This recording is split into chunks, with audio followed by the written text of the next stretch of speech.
आज का हमारा टॉपिक है वंशागति के सिद्धांत और विविधता। जैसे आप सभी को मालूम है कि प्रत्येक जीव में अपने ही समान संतति उत्पन्न करने की क्षमता पाई जाती है। वैसे ही जितनी भी संतानें हैं उनमें अपने माता पिता के लक्षण स्थानांतरित होते हैं। कहने का मतलब कि जो भी संतानें रहती हैं वो अपने माता पिता से, दादा दादी से या नाना नानी से कहीं ना कहीं मिलती जुलती है और उनमें जो ये लक्षणों का जो स्थानांतरण होता है वो कहलाता है वंशागति। और आज हमको इसी वंशागति के बारे में पूरा पढ़ना है। इस टॉपिक को आज हम पूरा डिटेल लेंगे। इसमें माता पिता के लक्षणों का जो संतानों में एक पीढ़ी से दूसरी पीढ़ी, दूसरे से तीसरी पीढ़ी में लगातार जो स्थानांतरण है, इसका जो अध्ययन किया था वो किया था ग्रेगर जॉन मेंडल ने।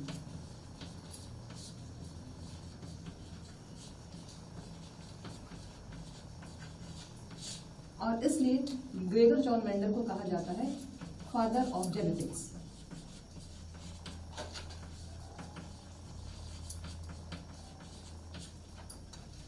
ये जो फादर ऑफ जेनेटिक्स है या जेनेटिक्स के पितामह या वंशागति के जो पितामह है ग्रेगर जॉन मेंडल, ये क्वेश्चन है बार बार आपके 12th क्लास में रिपीट किया जाता है, एग्जाम में पूछा जाता है। और इसमें जैसे हम मान के चले कि एक माता पिता की 4 संतानें, 4 संतानों में कहीं ना कहीं कुछ ना कुछ अंतर पाया जाता है, चाहे उनके व्यवहारिक रूप में हो या कार्यात्मक रूप में है। इनमें ये जो अंतर पाया जाता है वो कहलाता है विभिन्नता। और इसके अलावा यदि एक माता पिता की जो 4 संतानें हैं उसमें कहीं ना कहीं आपस में एक दूसरे से समान पाए जाते हैं, लक्षणों में हो, व्यवहार में हो, जिस आधार पे हम कह सकते हैं कि वो आपस में भाई बहन हैं। तो उनमें ये जो आपस में समान जो एक दूसरे से मिलते जुलते हैं ये समानता का गुण कहलाता है। और उनमें जो आपस में उनके गुणों में जो अंतर पाया जाता है वो कहलाता है विभिन्नता। विविधता जो रहती है जीवों में अलग अलग प्रकार से उत्पन्न होती है। इस विभिन्नता का जो सबसे पहला कारण है वो है पर्यावरणीय। पर्यावरणिक कारण का अर्थ होता है कि चाहे वो ताप हो, वायु का प्रभाव हो या भोजन हो,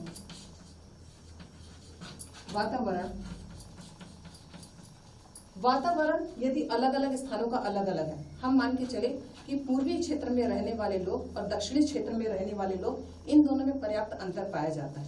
इस प्रकार जीवों में पर्यावरण के कारण अंतर पाया जाता है। और लेकिन ये अंतर एक ही पीढ़ी तक रहते हैं, ये अगली पीढ़ी में वंशानुगत नहीं होते हैं। दूसरा जो परिवर्तन है वो कहलाता है कायिक परिवर्तन।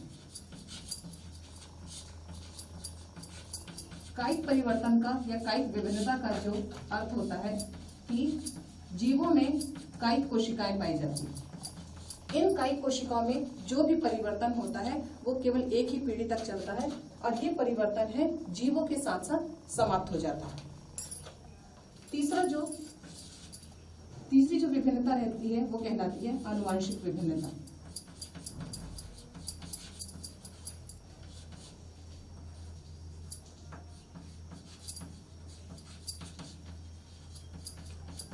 आनुवांशिक विभिन्नता का अर्थ होता है कि ये जीवों में पीढ़ी दर पीढ़ी स्थानांतरित होती है, अर्थात माता पिता में जो विभिन्नता पाई जाती है वो उनके संतानों में जाती है, उनके संतानों से अगले संतानों में जाती है। इस प्रकार ये आनुवांशिक विभिन्नता है, ये लगातार पीढ़ी दर पीढ़ी स्थानांतरित होती है और इसके फलस्वरूप नए जीवों की उत्पत्ति होती है।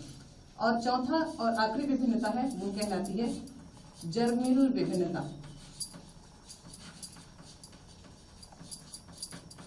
जर्मिनल विभिन्नता का अर्थ होता है जीन से संबंधित जीनीय संरचना में यदि परिवर्तन होता है तो वो परिवर्तन भी वंशानुगत होते हैं और ये जो है पीढ़ी दर पीढ़ी स्थानांतरित होते हैं।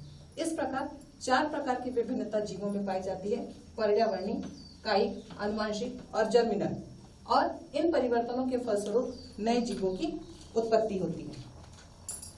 इसका विभिन्नता का जो महत्व है वो है कि यदि परिवर्तन आनुवांशिक हो रहे हैं तो इससे जीवों में अनुकूलन आता है। अनुकूलन अर्थात उस वातावरण में रहने के वो अनुकूल होते चले जाते हैं और लगातार इसी अनुकूलन की वजह से नए जीवों की उत्पत्ति होती है।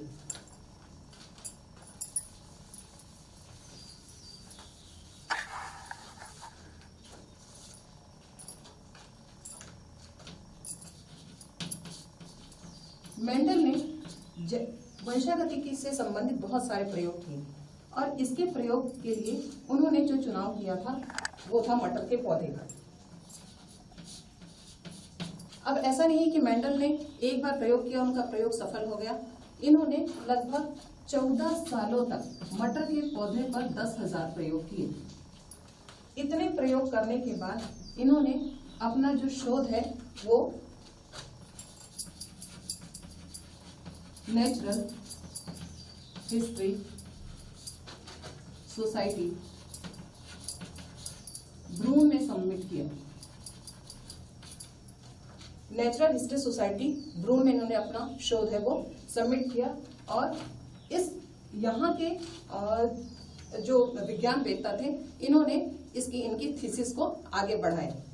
लेकिन इस 10,000 प्रयोग करने के बावजूद भी मेंडल के जितने भी नियम दिए गए, मेंडल ने जो भी अपना प्रयोग किया उसे मान्यता नहीं प्रदान की गई, उस पर ध्यान नहीं दिया गया, क्योंकि उस समय डार्विन जो थे, डार्विन के सिद्धांतों का बोलबाला चल रहा था। डार्विन ने अपना प्रयोग किया था और इसलिए जितने भी वैज्ञानिक थे उनका पूरा ध्यान डार्विन के खोज की तरफ था और यही कारण था कि उस समय मेंडल के नियमों पर ध्यान नहीं दिया गया।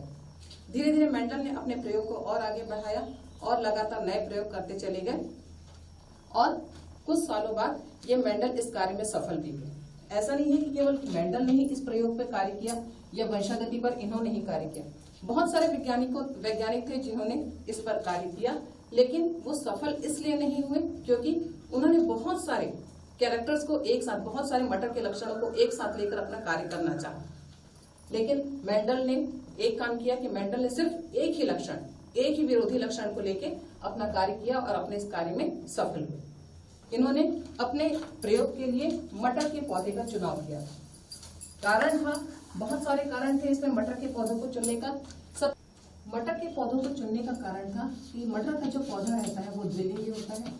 द्विलिंगी का अर्थ होता है कि उसमें मेल और फीमेल जो गैमेट है या नर और मादा के जो लक्षण है वो एक साथ एक ही पौधों में पाए जाते हैं। दूसरा, मटर का जो पौधा होता है वो 1 वर्षीय होता है। 1 वर्षीय का अर्थ है कि जिस साल मटर के पौधे को बोया जाता है उस साल उसमें पुष्प निकल आते हैं। तीसरा इसका कारण था कि इसमें स्वपरागण की क्रिया होती है। स्वपरागण की क्रिया होने के कारण एक ही गुण बार बार एक पीढ़ी से दूसरी पीढ़ी में स्थानांतरित होते हैं और इस वजह से इसमें गुणों में समानता है वो बनी रहती है। चौथा कारण, द्विलिंगी होने के बावजूद भी इसमें परपरागण की क्रिया संभव, इसमें परपरागण कराया जा सकता है।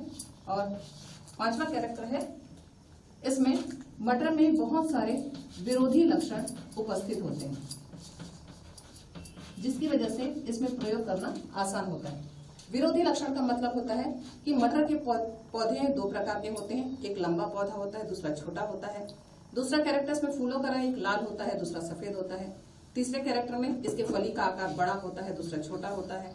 फिर फली की जो आकृति रहती है, एक में गोलाकार बीज पाए जाते हैं, दूसरे में श्रिंक या झुर्रीदार बीज पाए जाते हैं। इस प्रकार ऐसे 7 अलग अलग कैरेक्टर, 7 अलग अलग विरोधी लक्षण मटर के पौधे में मौजूद थे, जिसके कारण मेंडल को इस पर प्रयोग करना आसान हो गया। अब इससे कुछ टर्मिनोलॉजी, इस जेनेटिक्स से संबंधित कुछ टर्मिनोलॉजी जुड़ी हुई है जिसके बारे में हम अध्ययन करेंगे। सबसे पहले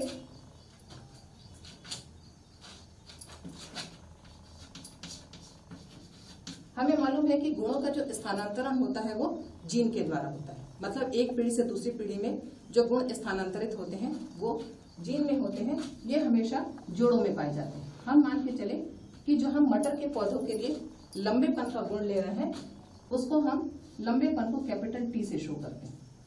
ये कैपिटल टी हुआ, लेकिन जब ये दूसरी पीढ़ी में स्थानांतरित होंगे तो ये अलग अलग हो जाते हैं और ये इस रूप में स्थानांतरित होते हैं। कैपिटल टी दोनों ये अलग हो गए, इस रूप में स्थानांतरित होंगे और ये कहलाता है एक जीन।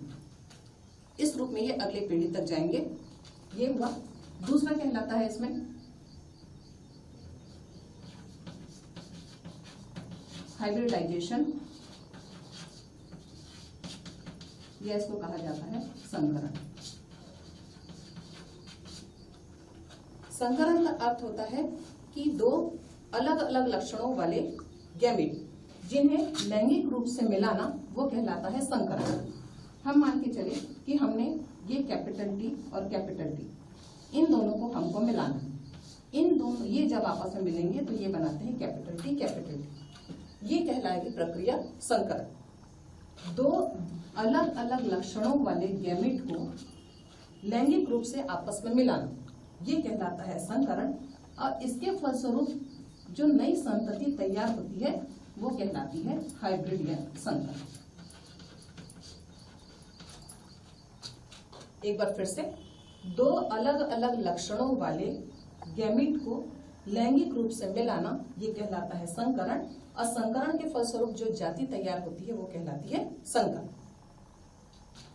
अब इसमें दो चीजें आती है, एक प्रभावी और दूसरा अप्रभावी। यदि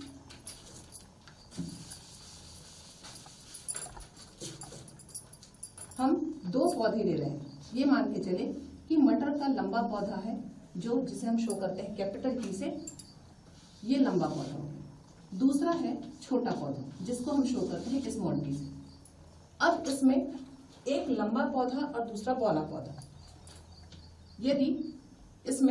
यदि हम मान के चले प्रभावी और अप्रभावी, इस एग्जाम्पल के द्वारा हम समझ सकते हैं कि एक क्लास में यदि एक बहुत होशियार बच्चा है और एक बहुत थोड़ा सा वीक बच्चा है, दो बच्चे हैं, इसमें यदि लोग पहचान रहे हैं तो होशियार बच्चों को पहचान रहे हैं, तो यही इसमें होता है कि जो अपना वर्चस्व स्थापित करता है, जिसका गुण उभर के सामने आता है वो प्रभावी कहलाता है, और जिसका गुण दब जाता है वो कहलाता है अप्रभावी। सेम यही कंडीशन इसमें है कि लंबा पौधा और बौना पौधा जो है, यदि जो गुण उभर रहा है, बौने के सामने चूंकि ये लंबा हमको अधिक दिखेगा तो ये कहलाएगा प्रभावी, और जो बौना है वो कहलाता है अप्रभावी। जितने भी प्रभावी लक्षण होंगे हम उसको कैपिटल लेटर से शो करते हैं, और जो अप्रभावी लक्षण है उसको हम हमेशा स्मॉल लेटर से शो करते हैं, और ये हमेशा पाए जाते हैं जोड़ों में। इसके बाद है इसमें एक संकरी क्रॉस।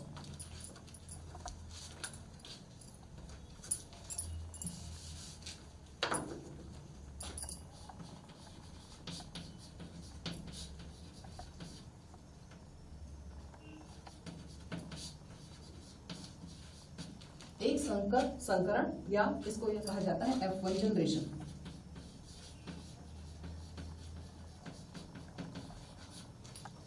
F1 जनरेशन में क्या किया जाता है कि एक प्रभावी और एक प्रभावी इन दोनों को आपस में क्रॉस कराया जाता है या संकरित कराया जाता है। इसके लिए हमने एक पौधा लिए लंबा पौधा जिसको हमने शो किया कैपिटल टी से, ये हो गया मेल प्लांट। दूसरा हमने लिए बौना पौधा जिसको शो किया हमने स्मॉल टी से, ये हो गया फीमेल प्लांट। अब ये दोनों गैमेट अलग होंगे,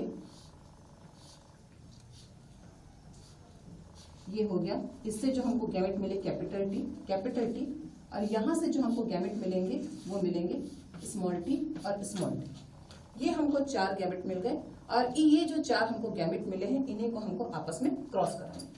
कैपिटल टी जो होगा वो शुद्ध लंबा पौधा, और स्मॉल टी है ये शुद्ध बौना पौधा।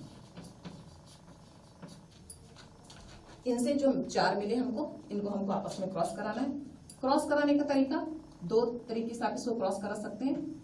पहले वाले को इससे कराएंगे कैपिटल टी स्मॉल टी, यहां जो मिलेगा ये कैपिटल टी है और ये इसका स्मॉल टी, ये दोनों आपस में मिलेंगे तो बनाएंगे कैपिटल टी स्मॉल टी। वैसे ही ये और ये आपस में मिलकर बना लेंगे कैपिटल टी स्मॉल टी। अब जो बचता है इसको क्रॉस कराना है हमको, इससे यहाँ ये दोनों मैच होंगे तो बनाएगा कैपिटल टी स्मॉल टी, और यहाँ ये मैच होके बनाते हैं कैपिटल टी स्मॉल टी। इस प्रकार यहाँ हमको जो पौधे मिले हैं सभी एक जैसे मिले हैं, जिसमें एक कैपिटल टी और दूसरा स्मॉल टी। कहने का मतलब ये है कि यहाँ पर ये प्रभावी लक्षण है, और जो प्रभावी है हमको उसी का नाम यहाँ पर लिखना है। प्रभावी है कैपिटल टी, मतलब पौधा कैसा हो जाएगा लंबा, ये पौधा भी लंबा, तीसरा भी लंबा, और चौथा भी पौधा हमको लंबा मिल जाएगा। तो इस प्रकार ये जो हमको एक शुद्ध लंबे और एक शुद्ध बौने को आपस में क्रॉस कराने से जो परिणाम मिले हैं तो पूरे लंबे पौधे मिलते हैं और ये कहलाता है F1 पीढ़ी। संकरण के उपरांत F1 पीढ़ी हमको इतनी मिल गई जिसमें पूरे हमको क्या मिले, लंबे पौधे प्राप्त हुए।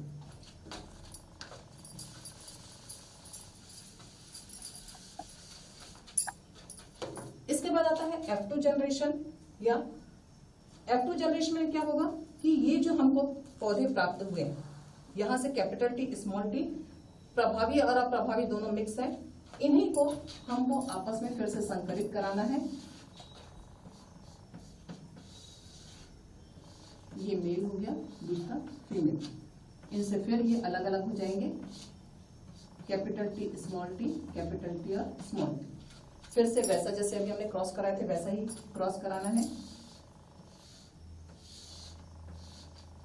ये दोनों आपस में मिलेंगे तो कैपिटल टी और ये दोनों आपस में मिलेंगे तो स्मॉल टी। अब बचा ये, यहां से मिल जाएगा ये कैपिटल टी स्मॉल टी और ये दोनों मैच होंगे तो कैपिटल टी और स्मॉल टी। अब इससे हमको जो परिणाम मिले हैं, कैपिटल टी शुद्ध लंबा, स्मॉल टी शुद्ध बौना।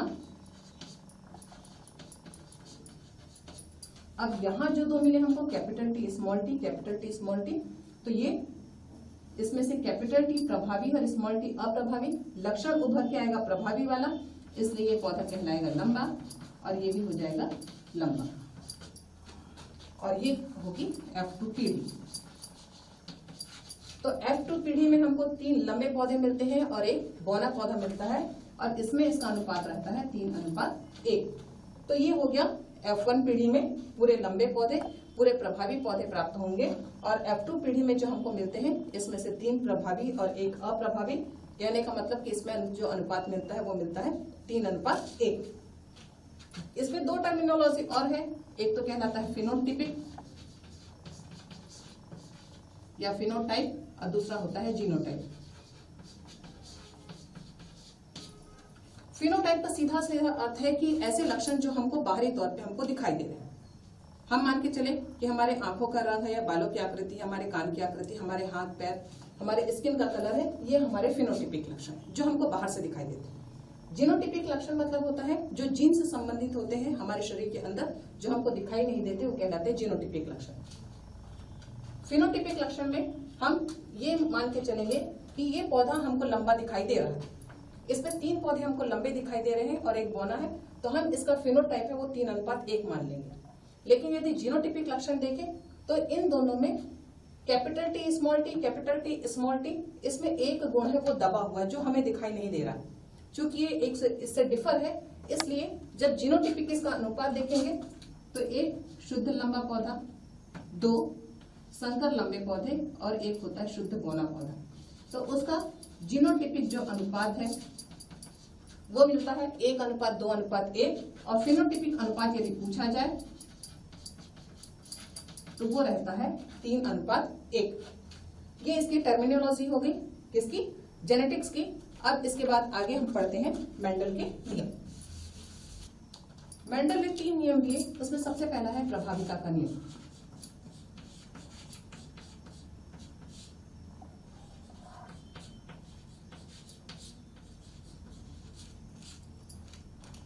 प्रभाविता का नियम एक संकर क्रॉस है, सेम वही प्रभाविता का नियम है जिसको मेंडल ने बताया।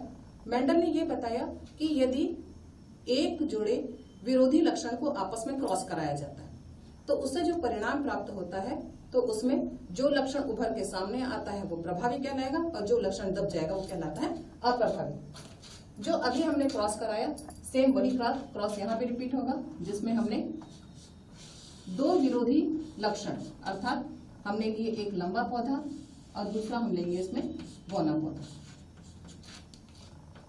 यहां से ये हो जाएंगे अलग अलग, क्योंकि इनको आगे पीढ़ी को बनाना है इसलिए इनको अलग किया। इसके बाद हमको क्रॉस कराना है।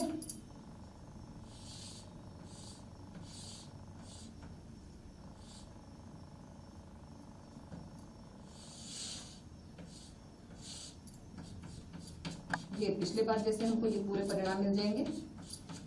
जिसमें हमको पूरे कैसे पौधे प्राप्त हुए, लंबे पौधे। ये जो लंबे पौधे प्राप्त हुए हैं इसमें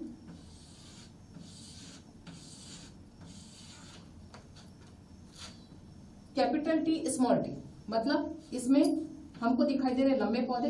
कैपिटल टी मतलब ये जो है प्रभावी जीन है जिसका गुण उभर के सामने आ रहा है, और ये हुआ अप्रभावी। तो जिसका गुण उभर के सामने आता है वो प्रभावी कहलाता है, जिसका गुण दब जाता है वो कहलाता है अप्रभावी। तो ये हुआ पहला प्रभाविता का नियम, जिसमें दो विरोधी लक्षण वाले पौधों को आपस में संकरित कराए जाने पर इसमें से हमको पूरे लंबे पौधे प्राप्त होते हैं, जिसमें बौने पौधे का जो गुण है वो दब जाता है। ये है सबसे पहला नियम, प्रभाविता का नियम। दूसरा है युग्मक पृथक्करण।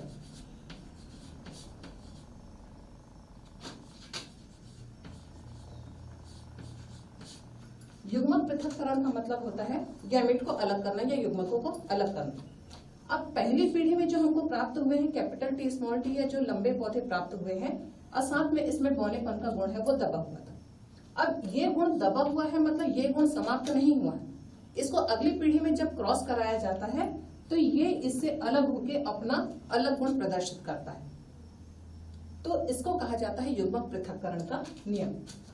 इसमें F2 जनरेशन लागू होगी, जिसमें कैपिटल टी स्मॉल टी इनको आपस में संकरित कराया जाता है।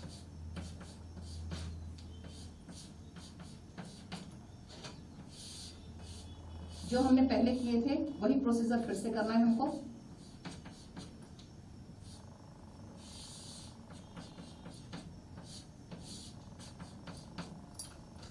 ये हो गया, हमें यहां से 4 पौधे प्राप्त हुए। इसमें से 4 पौधों में जो बौनेपन का जो गुण दब गया था वो यहाँ पर उभर के सामने आ गया है, और बाकी फिर ये शुद्ध लंबा पौधा मिले, मतलब यहाँ से 3 हमको लंबे पौधे मिल गए और 1 बौना पौधा मिल गया, जिसका अनुपात मिलता है 3:1, और ये कहलाता है युग्मक पृथक्करण का नियम। ये हुआ दूसरा नियम, किसका? मेंडल का। अब तीसरा जो नियम है, तीसरा नियम है स्वतंत्र अपव्यूहन का नियम। लेकिन इसके पहले एक चीज, यदि किसी छात्र को ये क्रॉस कराने में थोड़ी सी भी मुश्किल जा रही है तो उसके लिए एक मेथड और है। ये हम इसको यहाँ पर बना लेते हैं। इसके लिए करना क्या है कि हमने यहाँ पर जो लिए थे 2 शुद्ध पौधे, कैपिटल टी हमने लिया था, और यहाँ पे हमने लिया था स्मॉल टी। इसको इस बोर्ड की सहायता से हम बना सकते हैं। चीज वही है, केवल थोड़ा सा मेथड इसमें चेंज हो गया है। यहाँ पर हमने लिखा ये मेल और ये लिख दिया फीमेल। इसको क्रॉस कराने के लिए जो आमने सामने है उनको हमको एक साथ लिख देना है। कैपिटल टी और स्मॉल टी यहाँ आ जाएंगे, कैपिटल टी और स्मॉल टी ये आ गए। थर्ड कॉलम में फिर से कैपिटल टी स्मॉल टी, और फोर्थ कॉलम में आ गई कैपिटल टी स्मॉल टी। परिणाम आपको वही मिला कि इसमें पूरे लंबे पौधे हमको प्राप्त हो गए। सेकंड जो था पृथक्करण का नियम, युग्मक पृथक्करण का नियम, उसके लिए फिर हमने ये कॉलम बनाए। इस कॉलम में जो प्रथम पीढ़ी में जो हमको परिणाम प्राप्त हुए थे उसे यहां पर शो करना है। कैपिटल टी स्मॉल टी हमको यहां से मिला था, उसको हमको यहां से अलग अलग लिख देना है।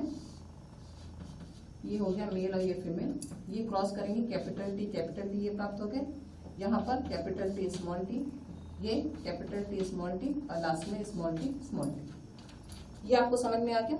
ये F1 जनरेशन और ये F2 जनरेशन। ये एक दूसरा मेथड है, इस मेथड के द्वारा आप इसको सॉल्व कर सकते हैं।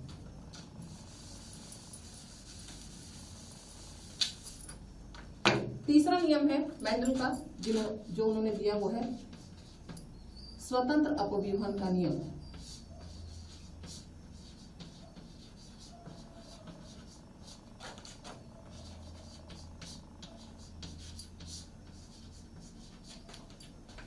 स्वतंत्र अपव्यूहन का नियम, इसके लिए मेंडल ने, अभी तक हमने सिर्फ एक विरोधी लक्षण को लिया था, अब इसमें उन्होंने लिया कि 2 विरोधी लक्षण को आपस में मैच किया और उसको आपस में क्रॉस कराया।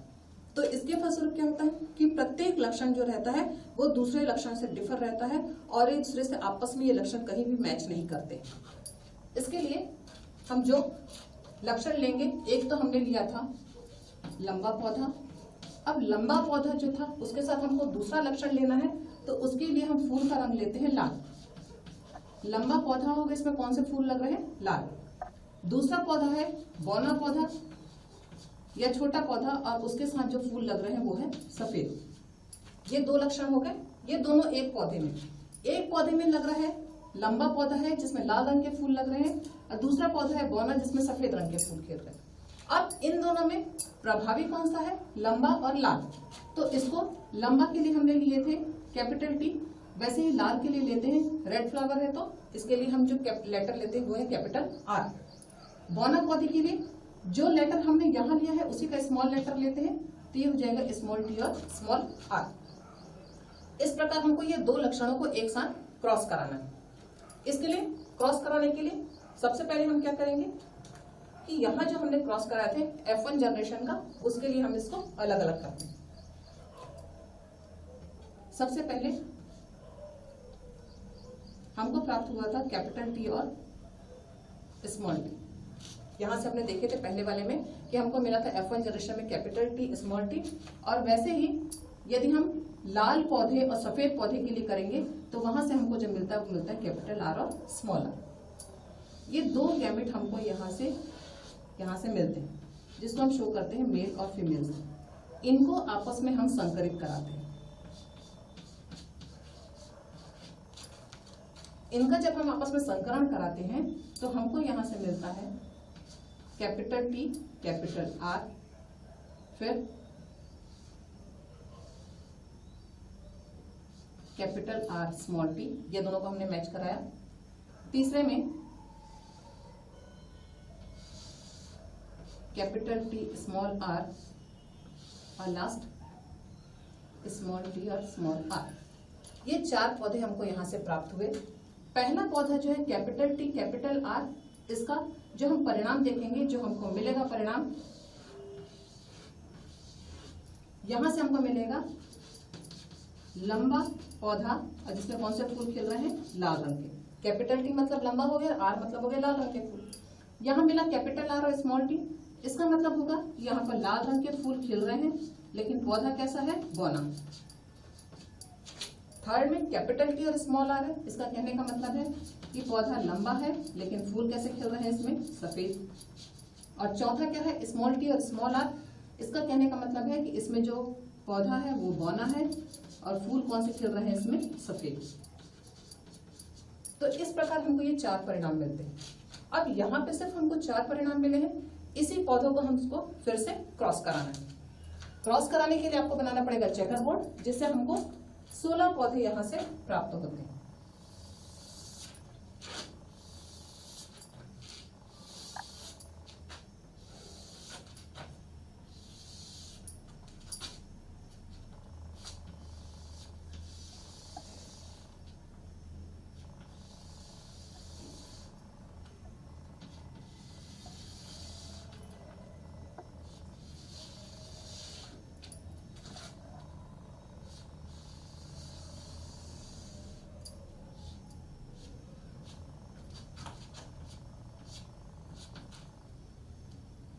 अब यहाँ जो सीक्वेंस है उसी सीक्वेंस को हमको दोनों तरफ लिखना है।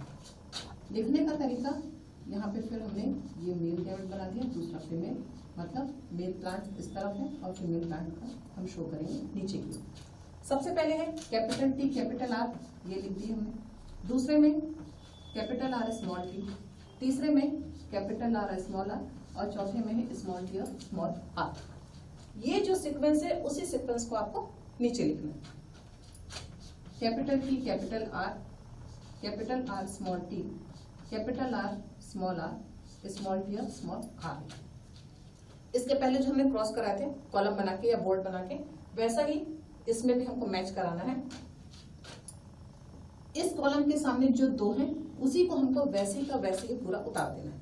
क्रॉस कराने का सबसे सिंपल मेथड यहां पर ये तो हो जाएगा कैपिटल टी कैपिटल आर और कैपिटल आर। इस कॉलम के आगे इन दोनों को कैपिटल टी कैपिटल आर और साथ में आ जाएगा ये स्मॉल टी। थर्ड में capital T capital R small R, capital T small T capital R small. अब हमने यहाँ ये चेकर बोर्ड बनाए, ये चेकर बोर्ड कहलाता है। इसमें हमने यहाँ पौधों को क्रॉस कराया। एग्जाम्पल, यहाँ पर कैपिटल टी कैपिटल आर है, ये कैपिटल टी कैपिटल आर, यहाँ पर हम ये कैपिटल टी कैपिटल आर और कैपिटल टी कैपिटल आर हमने यहाँ लिख दी। अब यहाँ जो रिजल्ट मिलेगा हमको ये ध्यान रखना है कि जो प्रभावी है, प्रभावी चिन्ह है, उसका नाम हमको यहाँ पर लिखना है, अप्रभावी का नहीं लिखेंगे। सबसे पहले जितना भी जगह, जैसे यहाँ पर कैपिटल टी है, ये शो कर रहा है लंबे पौधे को, और ये कैपिटल आर शो कर रहा है लाल पौधों, लाल रंग के फूल। तो यहाँ जो रिजल्ट हमको मिलेगा लंबे पौधे और लाल रंग के फूल, पहला हुआ। सेकंड में capital T capital R small T, अप्रभावी है। यहाँ अप्रभावी का यहाँ पर कोई रोल नहीं है, तो यहाँ पे जो नाम आ जाएगा वो आ जाएगा लंबे पौधे और लाल रंग के फूल। थर्ड में कैपिटल टी, ये लंबे को शो कर रहा है और ये लाल रंग के फूल।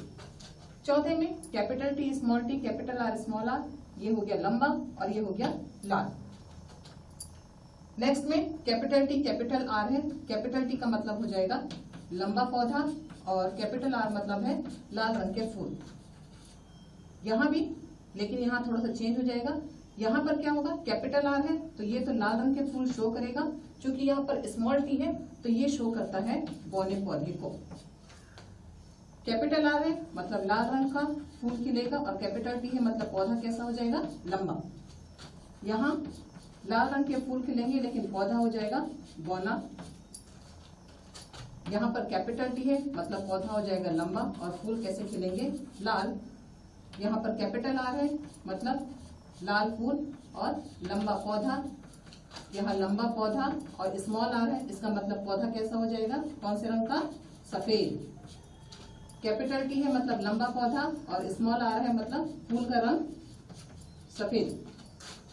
कैपिटल टी कैपिटल आर है, कैपिटल टी का मतलब हो जाएगा लंबा और कैपिटल आर मतलब लाल। यहाँ लाल फूल खिलेंगे लेकिन फूल कैसे रहेंगे, सफेद। यहाँ पर भी लंबा पौधा और फूल का रंग हो जाएगा सफेद। लास्ट में पूरे अप्रभावी चिन्ह है, स्मॉल टी स्मॉल आर। यहाँ पर जो पौधा हो जाएगा वो होगा बौना और फूल का रंग हो जाएगा सफेद। इस प्रकार हमको यहाँ पर 16 पौधे प्राप्त होते हैं, और 16 पौधों में 4 प्रकार के कैरेक्टर हमको देखने को मिले। पहला जो है लंबा पौधा जिसमें लाल रंग के फूल खिल रहे हैं। दूसरा पौधा लंबा है लेकिन सफेद फूल खिलते हैं। तीसरा कैरेक्टर बौना पौधा जिसमें लाल रंग के फूल खिलते हैं। और चौथा जो है बौना पौधा है लेकिन इसमें फूल कैसे खिल रहे हैं, सफेद। इसमें अनुपात जो प्राप्त होता है, लंबा और लाल का 9, लंबे सफेद का 3, बौने लाल का 3 और बौने सफेद का 1। इस प्रकार इसमें अनुपात हमको मिलता है 9:3:3:1। ये मेंडल का तीसरा नियम है। इस मेंडल के तीसरे नियम के अनुसार हमको जो अनुपात प्राप्त होता है वो मिलता है 9:3:3:1, और इसको कहा जाता है चेकर बोर्ड। और ये एग्जाम में क्वेश्चन पूछा जाता है कि मेंडल के तीसरे नियम को समझाइए, या फिर 9:3:3:1 का नियम क्या होता है। ये किसी भी प्रकार का क्वेश्चन है, ये इसमें पूछ सकता है। मेंडल के विचलन, मेंडल ने अपने जितने भी नियम दिए, कुछ वैज्ञानिकों ने सिद्ध किया कि ये जो मेंडल के नियम थे कुछ उनमें मिस्टेक थी, कुछ खामियां थी, जिसको कहा जाता है मेंडल के विचलन। पहला नियम जो उन्होंने दिया था उस आधार पर एक लंबे पौधे प्राप्त, पूरे लंबे पौधे प्राप्त होते हैं, और उसके बाद जब उन्होंने क्रॉस कराया तो उसमें पता लगा कि कुछ लंबे पौधे मिलते हैं और कुछ बौने पौधे। लेकिन इसके विचलन के लिए, इसके नियम विचलन का मतलब होता है कि जो मेंडल के नियम के विपरीत था, या मेंडल के नियम को उन्होंने जो गलत सिद्ध किया, उसमें पहला था वो था अपूर्ण प्रभाविता का नियम।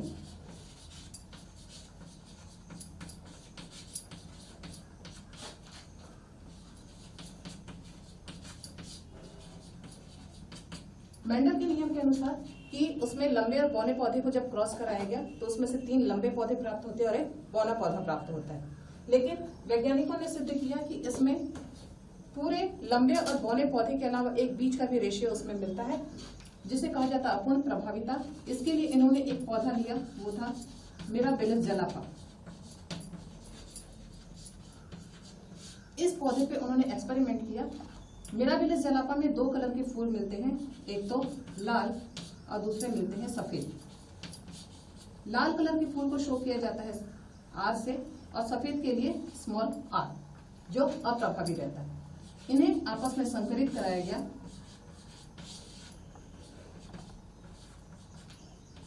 संकरित कराने पर जो परिणाम मिले उसमें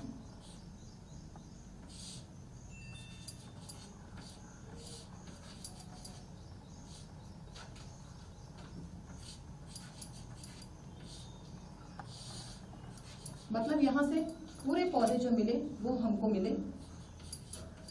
गुलाबी रंग के। यहाँ जो परिणाम मिले उसमें न लाल फूल थे न सफेद, ये पूरे मिले गुलाबी। जब इन्हीं को ये जो परिणाम हमको मिले उसी को जब फिर से संकरित कराया गया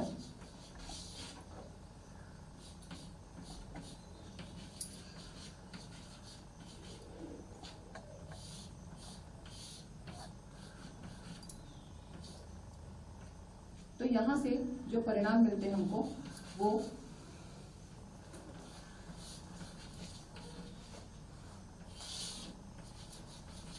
यहां से मिला हमको शुद्ध लाल पौधा, ये शुद्ध सफेद पौधा और 2 पौधे जो मिले जिसमें कैपिटल आर और स्मॉल आर था। ये पौधे हमको मिले पिंक कलर के या फिर गुलाबी रंग के फूल।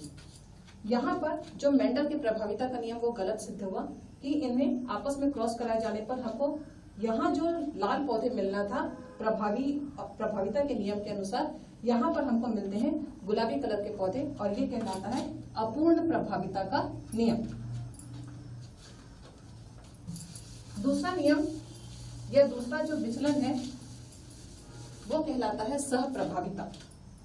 सहप्रभाविता का अर्थ है साथ साथ प्रभावी होना। सहप्रभाविता साथ साथ प्रभावी होना, इसमें जीन्स जो है वो एक साथ अपने लक्षण उभर के सामने लाते हैं। एग्जाम्पल हम मान के चले कि जो गाय है उसमें रेड कलर के उसमें रोए पाए जाते हैं, दूसरी गाय में सफेद कलर के रोए पाए जाते हैं।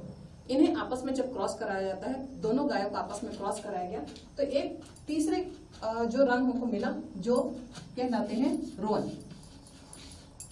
ये प्रजाति कहलाती है रोअन, जिसमें दोनों कलर के जो रोए थे, लाल और सफेद कलर के रोए मिलते हैं, मतलब दोनों लक्षण है साथ साथ उभर के आते हैं, तो वो कहलाता है सहप्रभाविता। तीसरा है बहुप्रभाविता। ये विचलन तीसरे प्रकार का बहुप्रभाविता। बहुप्रभाविता का अर्थ होता है कि यदि कोई एक लक्षण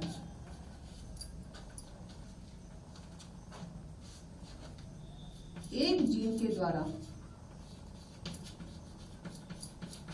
यदि एक से अधिक लक्षण नियंत्रित होते हों,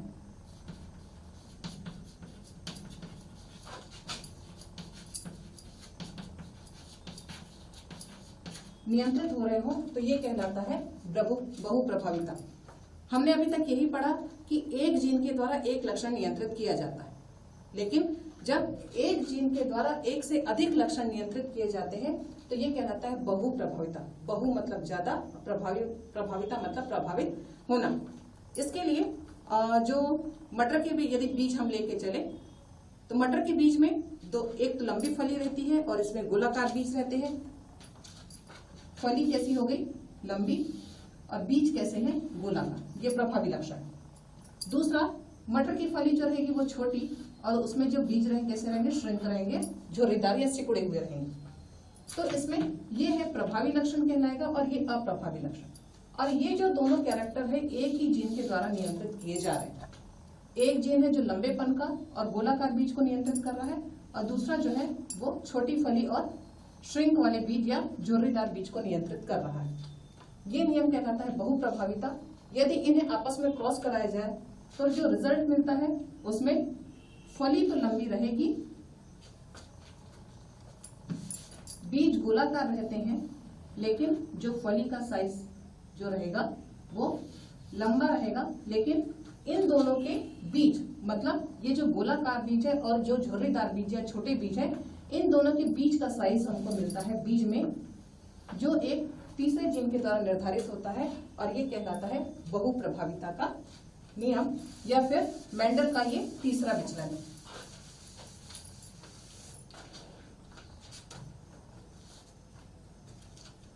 चौथा और आखिरी वो कहलाता है बहुकारकी।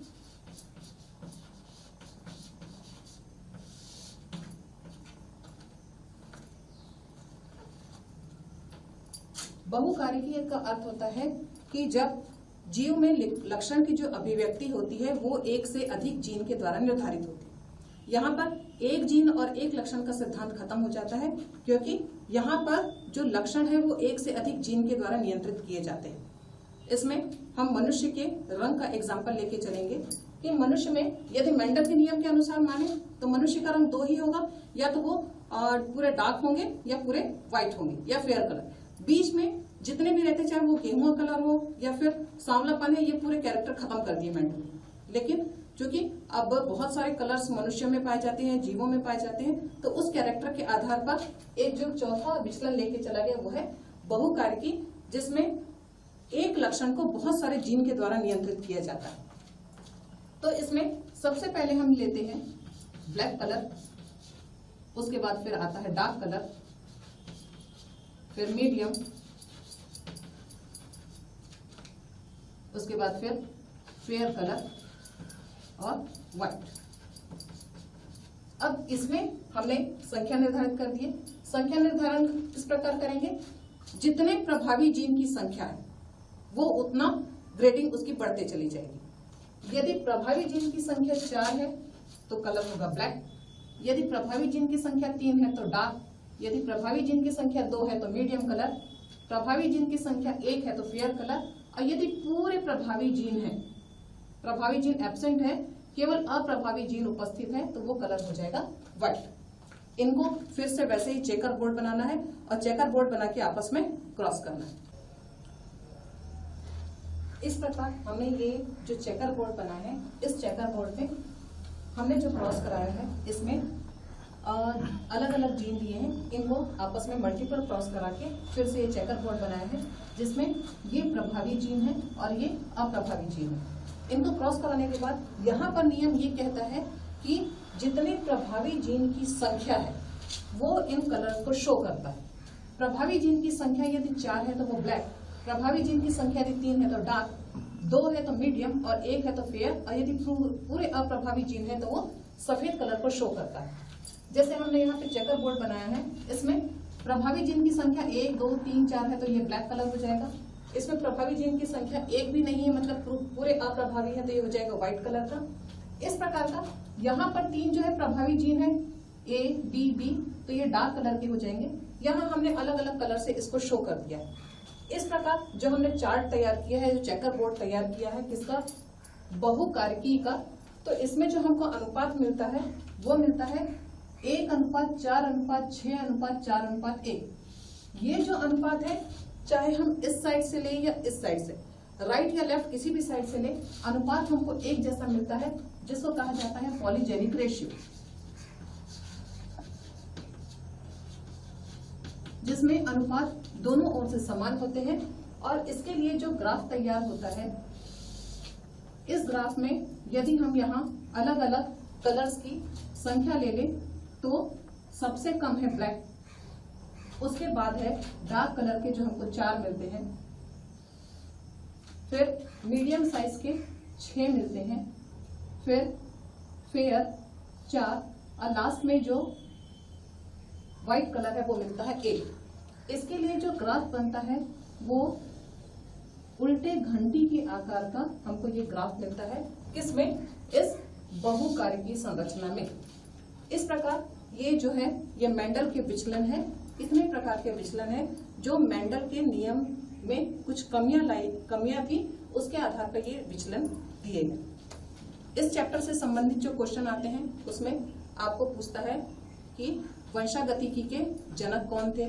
दूसरा क्वेश्चन इसमें मेंडल के नियम के आधार पर बनता है कि आपको मेंडल के नियम समझाना रहता है, या फिर चेकर बोर्ड के आधार पर मेंडल के तीसरे नियम को बताना रहता है। मेंडल के विचलन के बारे में डिटेल पूछता है। इसमें निबंधात्मक क्वेश्चन आपसे ज्यादा पूछे जाते हैं। और साथ ही मेंडल ने किन कारणों से मटर के पौधे का चुनाव किया, या मेंडल की सफलता के कारण क्या थे। ये जो क्वेश्चंस हैं बहुत इंपॉर्टेंट है, जो आपको अपने एग्जाम की तैयारी के हिसाब से आपको अपने क्वेश्चन तैयार करना है।